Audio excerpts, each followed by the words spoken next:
Welcome to Penrose Learning, where we make understanding easy. In this video, I will show how to make a chocolate roll. First, preheat your oven to 350 degrees Fahrenheit and line a 10x 15-inch baking sheet with parchment paper. Whisk together 4 large eggs and 1/2 cup of granulated sugar until the mixture is pale and thick, which usually takes about 5 minutes.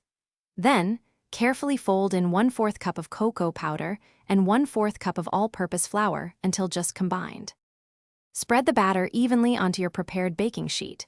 Bake for about 10 to 12 minutes, or until the cake springs back when lightly touched.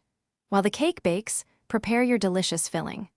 Whip 1 cup of cold, heavy cream with 2 tablespoons of powdered sugar and 1 teaspoon of vanilla extract until it forms soft, fluffy peaks.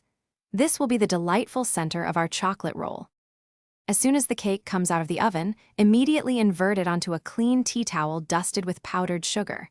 Gently peel off the parchment paper. While the cake is still warm, carefully roll it up tightly with the towel from the short end. Let it cool completely in this rolled shape. This prevents cracking later. Once cooled, unroll it gently and spread your prepared cream filling evenly. After spreading the filling, carefully re-roll the cake tightly without the towel. Place your beautiful chocolate roll seam side down on a serving platter. For a final touch, dust it generously with powdered sugar or a sprinkle of cocoa powder. Slice and serve this delightful dessert to your friends and family. Don't forget to check the description for a link to a fantastic book about money and other great deals. Thanks for watching. If this was helpful, leave a like and consider subscribing. See you next time.